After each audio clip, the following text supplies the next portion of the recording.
Ya, lantas hal-hal penting apa saja yang dibahas antara Presiden Donald Trump dan juga Zohran Mamdani? Untuk membahasnya kita akan berdialog dengan pengamat internasional, ada Kang Irfan Maulana sudah hadir di studio TV One. Selamat pagi, Kang. Pagi. Oke, Kang Irfan, ini kalau melihat ada pertemuan antara Donald Trump dan juga Zohran Mamdani, ini melihatnya seperti apa sih, Kang? Ini melihat mereka saling serang di sebelumnya berbulan-bulan. Saya melihat ini adalah pertemuan mungkin paling fenomenal di Gedung Putih ya tahun ini.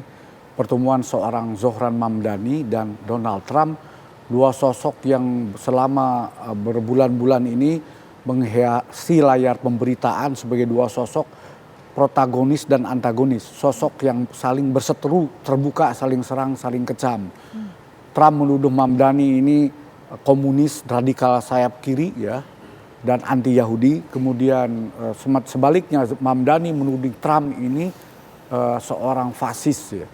Saling serang ini mewarnai kemarin proses pemilihan wali kota yang akhirnya secara dramatik dimenangkan oleh Zohran Mamdani. Padahal Trump sendiri terang-terangan mendukung lawan terkuatnya Mamdani, Cuomo, yang justru bukan dari calon Republik sendiri, karena dianggap berpotensi mengalahkan Mamdani.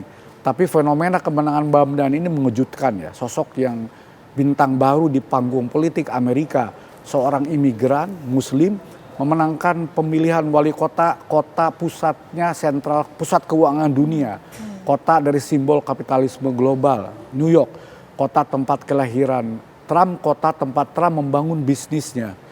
Di situ muncul seorang imigran Muslim keturunan India yang memenangkan pemilu itu secara fenomenal.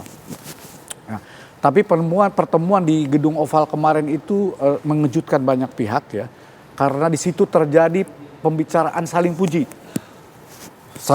antara Trump dan Mamdani di situ ya. Di mana di situ Trump banyak memuji Mamdani dan membicarakan berbagai banyak persamaan antara kedua orang tersebut. Terutama Trump memuji Mamdani soal kesamaan visinya tentang keterjangkauan New York. Trump menganggap Mamdani benar dalam hal bagaimana membuat New York menjadi terjangkau buat sebagian besar warganya, terutama warga New York yang memang menghadapi tekanan kesulitan ekonomi akibat inflasi dan kemunduran ekonomi. Dalam hal keterjangkauan terhadap harga kebutuhan pokok dan biaya sewa. Dan Trump juga mungkin apresiasi terhadap Mamdani, seorang yang dianggap radikal kiri, ternyata dia juga pro pembangunan apartemen. Karena logikanya tidak mungkin apartemen itu terjangkau jika pembangunannya dihentikan.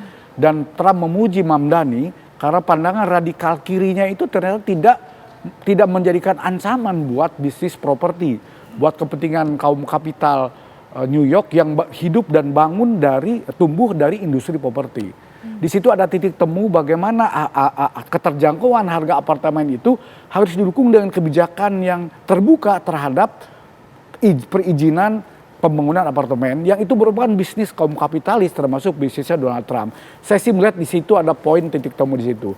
Tapi yang menarik lagi juga dari pertemuan itu adalah Trump memuji seorang imigran Muslim, itu juga simbol Trump agar bahwa kepada pendukungnya, termasuk para kandidat Republikan lain yang akan maju di berbagai pemilihan di Amerika, salah satunya Stevie Stefanik yang akan maju dalam pemilihan gubernur New York, agar menghargai perbedaan.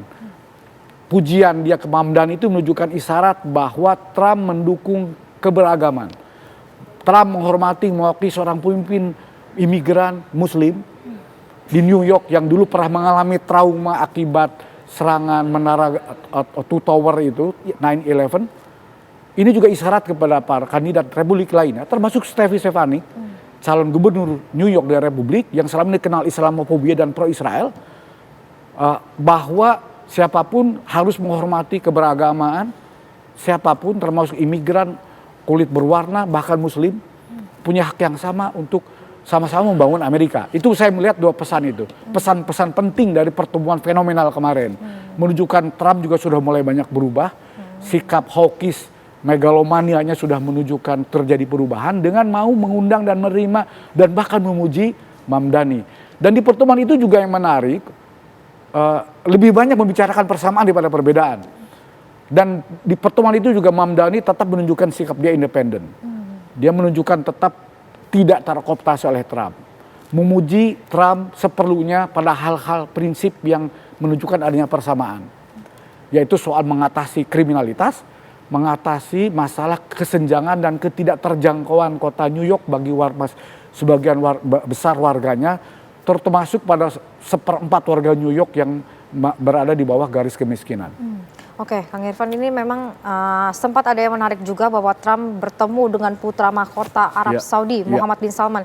Ini kira-kira kalau melihat baik pertemuan Trump dengan Mamdani dan juga Muhammad bin Salman, ini apakah akan berimbas pada kemerdekaan Palestina seperti itu? Ini pertemuan minggu kemarin itu ada 2 pertemuan fenomenal ya di Gedung Putih. Selain Mamdani adalah pertemuan diplomatik tingkat tinggi ketika Trump menjamu dengan jamuan diplomatik tingkat tinggi terhadap Muhammad bin Salman, pangeran paling berpengaruh di Timur Tengah saat ini, putra mahkota kerajaan terkuat di Timur Tengah saat ini.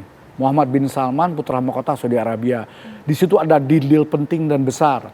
Ketika di situ Trump menyambut dengan pidato yang memuji sedemikian rupa Muhammad bin Salman, yang kemudian disambut oleh Muhammad bin Salman dengan komitmen investasi $1 triliun atau 17.000 triliun rupiah. Nilai investasi yang luar biasa. Tapi juga itu bukan investasi yang tanpa timbal balik ya. Di situ ada berbagai deal-deal penting, antara lain deal Saudi Arabia untuk mendapatkan transfer teknologi militer dan teknologi tingkat tinggi. Komitmen untuk mendapatkan F-35 setelah sekian lama Saudi Arabia meminta itu yang tidak pernah dipenuhi oleh Amerika karena selalu ditolak oleh Israel. Kali ini Amerika memenuhi tuntutan itu. Dan ada sejumlah daftar keinginan, daftar permintaan Saudi yang ke depan akan menyusul setelah F-35. Seperti keinginan Saudi untuk mendapatkan akses terhadap energi nuklir untuk kepentingan sipil.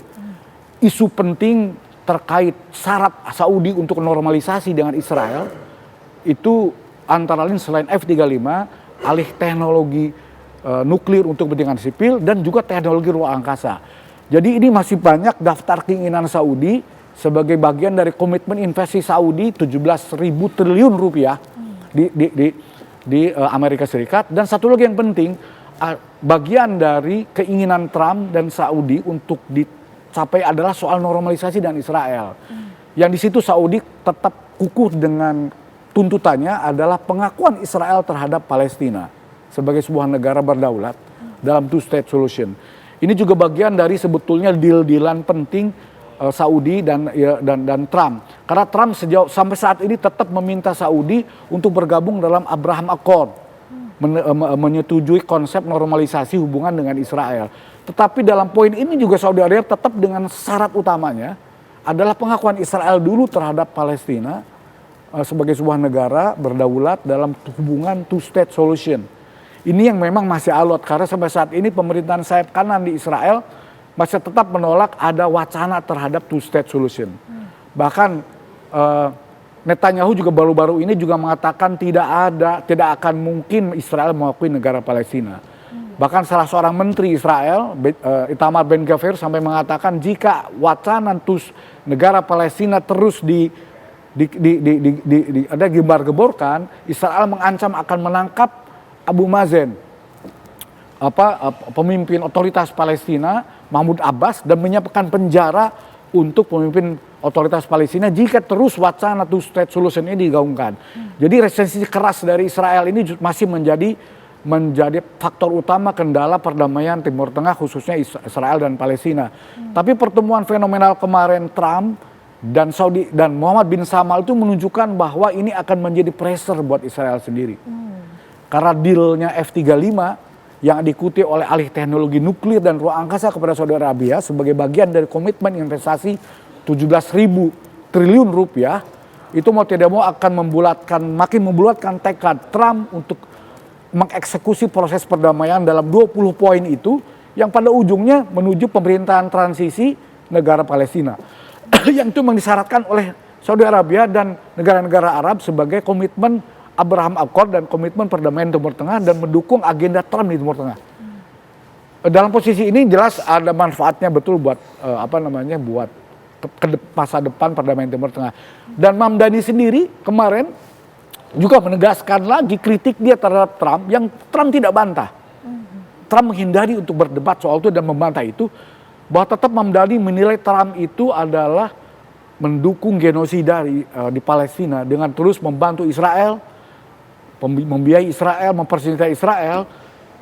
Mamdani tetap menilai Trump telah mendukung genosida di Gaza. Itu tidak dibantah oleh Trump.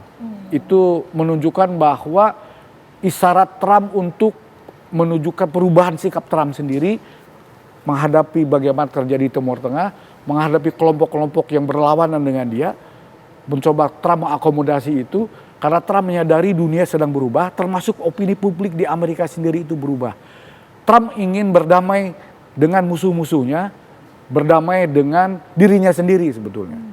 Ini menurut saya fenomena yang menarik dan menggembirakan sebetulnya ya. Dari demokrasi di Amerika, dari perubahan-perubahan di Amerika, dan saya kira kita harapkan perubahan ini juga akan berdampak positif buat perdamaian dunia, khususnya di Timur Tengah, konflik Palestina dan Israel, gitu ya. Dan mempreser pemerintahan sayap kanan yang berkuasa di Israel untuk juga ikut berubah. Ya, baik. Tampaknya ini perbincangan kita sangat seru sekali ya Kang Irfan ya. Terima kasih sudah bergabung di Kabar Pagi hari ini Kang Irfan. Tentunya kita berharap ya bahwa adanya pertemuan ini bisa kemudian mempressure Israel ya kemudian untuk akhirnya Palestina merdeka seperti itu ya Kang ya. Terima kasih banyak Kang Irfan, selamat kembali beraktivitas.